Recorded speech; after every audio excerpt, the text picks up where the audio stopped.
하나님의 말씀 시편 64편 우리 1절로 10절까지만 보도록 하겠습니다. 우리 시편 1절로 10절, 우리 1절로 10절 말씀 보겠습니다. 시편 64편 1절로 10절 말씀입니다. 제가 가지고 있는 성경책은 구약성경 846페이지입니다.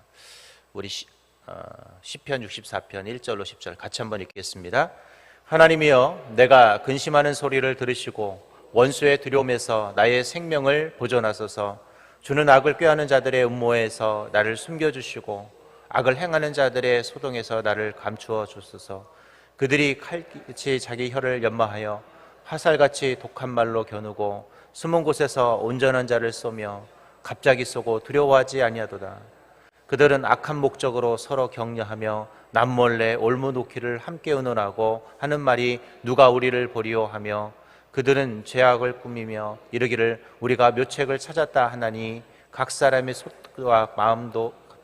그러나 하나님이 그들을 쏘시리니 그들이 갑자기 화살에 상하리로다. 이러므로 그들이 엎드려지리니 그들의 혀가 그들의 혀함이라. 그들을 보는 자가 다 머리를 흔들리로다. 모든 사람이 두려워하여 하나님의 일을 선포하며 그의 행하심을 깊이 생각하리로다. 의인은 여호와로 말미암아 즐거워하며 그에게 피하려니 마음이 정직한 자는 다 자랑하리로다. 아멘. 여러분들은 어떤 두려움을 가지고 살아가십니까? 우리가 살아가는 세상은 참 두렵죠. 늘 내일에 대한 공포, 또 혹시 병에 대한 공포, 또 내가 혹시 어떤 일을 하다가 잘 안 될까, 이런 공포가 참 많죠. 목회자인 저도 마찬가지입니다. 나이가 점점 차가니까 내가 계속 부목사로 남아있으면 어떡하지? 문득 자다가 그런 생각이 들면 잠에서 깨서 잠을 못 자겠어요. 막 미래에 대한 공포 있잖아요. 제가 언제도 말씀드리지만 제가 세대학교 오기 전에 2년을 쉬었을 때 그런 공포가 있었거든요. 난 다시 사역을 못하면 어떡하지? 난 다시 목사의 사역을 못하고, 이렇게 이 사역을 못하고 내가 그냥 이렇게 40살 한 초반이었는데 나 내 인생이 끝나면 어떡하지? 그러니까 잠이 한 번도 안 오더라고요. 근데 요즘 문득 드는 생각이 그런 거예요. 나도 이렇게 앞으로 계속 그냥 부목사로 내 인생이 끝나면 어떡하지? 이런 공포만, 이런 생각과 이런 마음이 들면 잠이 오지 않아요. 우리가 내 인생에 대한, 미래에 대한 두려움, 아니 내 자녀가 어떤 문제가 있어서 그것에 대한 두려움, 내가 또 경제적인 이 두려움, 나는 늘 이렇게 돈이 없어서 어떡하나, 나는 아파서 어떡하나, 이런 두려움들로 우리가 인생을 살아갈 때가 많죠. 그리고 여전히 우리는 그런 공포와 그런 아픔 때문에 늘 기도하고 또 그것 때문에 힘들어하는 것이 우리의 인생이기도 합니다. 특별히 사업을 하시는 분들은 사업이 잘 될 때는 모르겠는데 조금만 뭐가 막혀도 이러다가 나 사업 망하는 거 아니야, 이런 이 공포가 있기도 하죠. 요즘 유행하는 책 중에 하나가 이 불안 세대라는 책이 있습니다. 이 조너선 하이트라는 세계적인 사회 심리학자가 쓴 책인데, 이 책에 보면 16살까지 우리 아이들에게 절대 스마트폰을 하게 해서는 안 된다라고 그래요. 왜냐하면 이 스마트폰을 하니까 아이들이 우울증에 걸리고 외로워지고 오히려 불안해진다. 그래서 우리 자녀들한테 절대 16살까지는 스마트폰을 강제로 억제해야 한다라는 주장을 하는 아주 세계적인 학자의 이야기입니다. 즉, 이 자녀, 다음 세대에 대한 불안을 이야기하고 있는 것이죠. 내 자녀에 대한 이 공포도 우리는 역시 마찬가지로 있습니다. 내 자녀를 내가 어떻게 키울 것인가, 내 자녀들이 학교 가서, 아니면 군대 가서, 요즘은 심지어는 직장 가서, 요즘 그거 아시죠? 부모들이 심지어는 자녀들 군대 가면 그 근처에 방을 얻고 산답니다. 그런 부모도 있다고 해요. 또 직장 다니는 자녀도 요즘은 부모가 전화까지 해서 부탁을 또 한다고 하죠. 요즘은 참 어찌 보면 캥거루 같은 우리 자녀들을 캥거루처럼 키우는 이 부모들이 되게 많은데, 왜 그러냐? 이 세대가 불안하고 내 자녀들의 삶이 불안하니까 자꾸 거기에 대한 걱정과 근심 때문에 뭐 하는 거예요? 염려와 걱정과 그 근심 속에서 살아가는 것이죠. 오늘 그런 염려와 걱정 속에서 살았던 또 다른 인물이 등장합니다. 누굴까요? 바로 다윗이에요. 여러분, 다윗도 두려워했습니다. 오늘 여러분, 내가 두려워하는 것, 믿음이 없어서 두려워하는 것이 아니라는 것을 오늘 다윗을 통해서 배웠으면 좋겠습니다. 다윗도요, 그 믿음이 좋은 사람도 오늘 무서워했다라는 거예요. 늘 평생에 하나님을 외치고 하나님을 믿었던 사람이 어떻게 어떻게 인생의 두려움을 가졌겠어? 라고 말하지만 오늘 여러분 읽은 시편 64편에 보니까 다윗도 두려워했다라는 거예요. 그런데 다윗은 두려워했지만 두려워할 때 그것을 이기는 방법을 알았다라는 것입니다. 오늘 저와 여러분도 다윗이 그 공포와 그 두려움 속에서 그 이겼던 그 방법을 오늘 저와 여러분이 같이 배울 수 있길 바랍니다. 그래서 저와 여러분이 가지고 있는 이 두려움들을 다 떨쳐낼 수 있기를 주님의 이름으로 기도하겠습니다. 자, 그렇다면 오늘 다윗은 어떻게 그 두려움, 그 공포를 이겨낼 수 있었을까요? 오늘 시편 64편은 오늘 사울에게 쫓겼던 자신의 아들 압살롬에게 쫓겼던 간에 쫓기는 그 상황 속에서 늘 죽음의 그 공포, 죽음의 두려움, 자신을 어떻게 헤아려는 수많은 사람들의 그 두려움 속에서 살아갔던 다윗의 고백입니다. 오늘 여러분, 다윗은 그러면 어떻게 그 두려움을 이겼을까요? 첫 번째로 그는요, 주님 앞에 여전히 뭘 했을까요? 기도했다라는 거예요. 우리 한번 1절 같이 한번 읽어볼까요? 같이 한번 읽겠습니다. 시작. 하나님이여, 내가 근심하는 소리를 들으시고 원수의 두려움에서 나의 생명을 보존하소서. 이게 하나님이여 하고 들으소서라는 말을 표현하면 쉐마 이스라엘, 즉 여러분 쉐마 이스라엘이라는 말 들어보셨죠? 이번 쉐마 엘로힘, 이스라엘아 들으라, 보통 그런 얘기를 많이 쓰는데 이제는 하나님이여 제발 들어주소서라는, 이 히브리어로 그렇대요. 엘로힘, 쉐마 엘로힘, 즉 이 말은 뭐냐, 하나님, 나의 이 두려움을 하나님이 어떻게 해요? 들어달라는 거예요. 나 지금 무섭고 하나님 너무 힘들어요. 나 이 공포를, 하나님 나 이 두려움을, 이 죽음의 어려움들을 하나님 어떻게 해달라는 거예요? 들어달라는 것이죠. 오늘 여러분 이 자리에 저는 여러분이 가지고 있는 공포 때문에 오셨잖아요. 오늘 여러분이 가지고 있는 두려움 때문에 주님 앞에 부르짖으러 오신 거 맞으시죠? 내가 어디 아프거나 아니면 내가 물질의 어려움이 있거나 내 자녀의 문제를 놓고 기도하거나 내 사업장, 내 직장의 문제를 놓고 아니면 내 삶의 어떤 문제를 놓고 오늘 여러분이 기도하러 이 자리에 오셨어요. 오늘 여러분 쉐마 엘로힘을 외치시기 바랍니다. 하나님 들어주옵소서. 하나님이 날 부르짖으면 하나님께서 나에게 응답하실 것을 믿는 그런 하나님께서 들어달라는 그런 기도를 할 수 있기를 바랍니다. 오늘 그래서 1절에서 하나님이여 내가 근심하는 소리를 어떻게 해요? 들으시고라고 그랬어요. 오늘 아까 말씀드렸던 것처럼 다윗은 지금 누군가가 자신을 죽이려고 끊임없이 자신을 쫓아다니고 있어요. 여러분, 누군가 자신을 죽이려는 그 공포 속에서 하루든 편하게 쉴 시간이 있었겠습니까? 언제 어디서 자신을 죽이려고 모르는 거예요. 언제 나타날지도 몰라요. 여러분, 언제 요즘처럼 누가 있어가지고 가르쳐 주는 것도 아니고 CCTV가 있어서 그것을 보면서 확인할 것도 아니고 언제 어디서 나타날지 모르는 그 죽음의 그 공포 속에서 오늘 이 다윗이 그 공포 속에서 여러분 살아가는 거예요. 숨어 있어도 그곳에 혹시 누군가 갑자기 나타나서 자신을 죽이진 않을까, 자신이 혹시 죽임을 당하진 않을까에 대한 근심과 걱정 속에서 오늘 다윗은 주님 앞에 처절한 부르짖음을 하고 있습니다. 어떤 책에 보니까 이런 얘기가 있더라고요. 사람은 언제 간절하게 기도할까? 언제 간절하게 여러분 기도할까요? 그 책에 보니까 놀라운 얘기를 해요.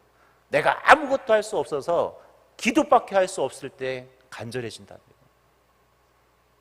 내가 아무것도 할 수 없으니까 뭐만 할 수 있는 거예요? 기도만 할 수 있어요. 그때 사람들은요 간절해진대요. 그때 사람들이 눈물을 흘린다라는 거예요. 하나님 앞에 눈물로 외쳐 부르는 시간, 내가 아무것도 할 수 없다고 외치는 그 시간, 그때 우리는 진짜 간절함이 나타난다고 합니다. 오늘 여러분 이 새벽 여러분이 간절해지셨으면 좋겠어요. 내가 할 수 없어서 여러분 이 자리에 나오신 거잖아요. 내가 할 수 있으면 이 자리에 나오셨겠어요? 안 나왔겠죠. 왜? 내 방법을 찾아서 그 방법대로 할 거니까. 그런데 우리는 내가 할 수 없으니까 이 자리에 나와서 주님 앞에 뭐 하는 겁니까? 기도하는 거예요. 목사님, 저도 마찬가지로 내일에 대한 불안함이 여전히 저에겐 잠재합니다. 그래서 저는 아무것도 할 수 없어요. 제가 가진 스펙도, 내가 가지고 있는 뭐도 아무것도 할 수 없어요. 저는 그냥 그 백도 없거든요. 제가 할 수 있는 건 뭐냐면 그저 기도하는 거예요. 늘 하나님 앞에 밤을 새면서 기도할, 잠을 못 잘 때도 할 수 있는 건 기도밖에 없는 것이죠. 오늘 여러분 하나님 앞에 정말 간절히 기도해 보세요. 내가 할 수 없어서, 내가 정말 아무것도 내 능력으로 할 수가 없어서, 내가 할 수 있는 게 기도밖에 없어서, 오늘 여러분 그렇게 주님 앞에 간절히 기도할 수 있길 바랍니다. 다윗도 이때 할 수 있는 게 뭐예요? 기도밖에 없었어요. 자신을 도와주는 사람도 없었고, 자신이 더 이상 피할 곳도 없었고, 어디 편안하게 가서 쉴 곳도 없었어요. 그래서 그가 할 수 있었던 것이 무엇입니까? 주님 앞에 기도하는 거예요. 쉐마 엘로힘 외치면서 하나님 하나님 나의 기도를 들어달라고, 그렇게 그가 간절히 주님 앞에 기도밖에 할 수 없었다라는 거예요. 그랬더니 하나님이 어떻게 해주셨어요? 그 두려움을 사라지게 했다라는 것이죠. 오늘 저와 여러분 주님 앞에 간절히 쉐마 엘로힘을 외칠 수 있기를 바랍니다. 두 번째로 오늘 그는요 자신이 반드시 승리할 것을 확신했다라는 것입니다. 우리 5절 같이 한번 읽어보겠습니다. 같이 읽겠습니다. 시작. 그들은 악한 목적으로 서로 격려하며 남몰래 올무놓기를 함께 의논하고 말이 누가 우리를 보리요 하며 6절도 그들은 죄악을 꾸미며 이르기를 우리가 책을 찾았다 하나니 각 사람의 속뜻과 마음이 깊도다. 이들이 5절에서 어떤 얘기를 하냐면 자꾸 악한 목적으로 자신을 올무에 빠뜨리고 자신을 죽이려 하고 나쁜 계획을 계속 그들이 바랍니다. 그런데 놀라운 것은 하나님께서 그들에게, 그 상황 속에서 그들에게 하나님이 승리를 주실 것에 대한 확신이 있었다라는 거예요.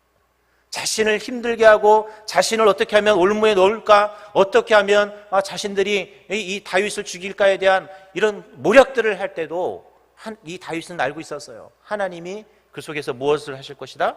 승리를 주실 것에 대한 확신이 있었다라는 거예요. 오늘 여러분이 기도할 때 여러분은 그런 마음으로 기도하셔야 돼요.